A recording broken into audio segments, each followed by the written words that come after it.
мен қайыршы емеспін. Кеше кешкісін қала ішіндегі шаруаларымды бітірейін деп көлігімді қыздырдым.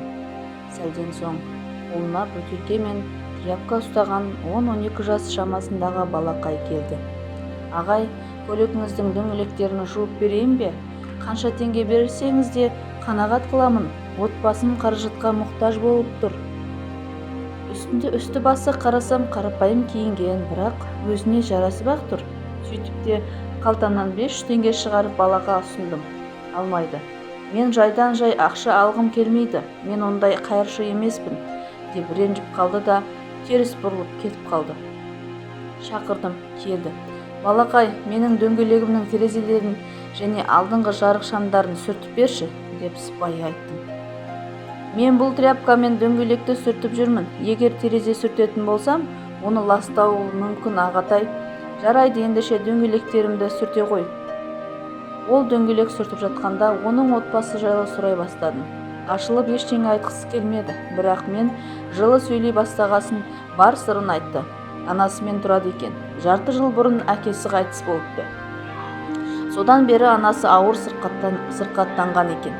Анасы жұмысқа жарамсыз болғандықтан өзі жұмыстан жүреді екен. Осылайша анасының дәрі-дәрмегі мен тамағына қаражат жинайды екен. Құдайға шүкір, қол-аяғым сау, мен жігітпін. Анамды асырау үшін қолымнан келген жұмыстың бәрін жасауға дайынмын. Көше кезіп қайыршылықпен айналыспаймын. Таңертең сабақтамын, кешке осылай көліктің дөңгелектерін жуамын. Кейде анау-мынау бұрыштағы дүкенге барып, қоқыс тазалап, тапсырған шаруаларына көмектесемін. Әңгімесін тыңдап отырып, қалтамнан 5000 теңгені шығардым да балақайға ұсындым. Тағы да алғысы келмей бас тартты. Бұл мен үшін өте көп ақша.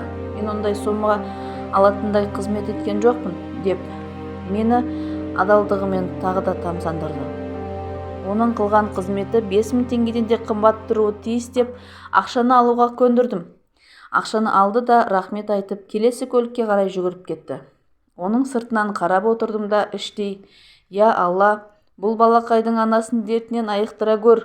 Мұндай адал әрі ержүрек балақайға жақсы тәрбие берген анасын бақытқа бөлей көр.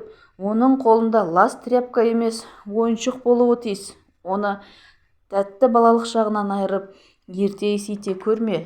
Әумин, деп тіледім. Баршамыздың отбасымыз аман болсын, ата-анамыз аман болсын, балаларымыз аман болсын. Назарларыңызға рахмет. Әңгіме ұнаса, маған тіркелуді ұмытпаңыз. Сау болыңыз.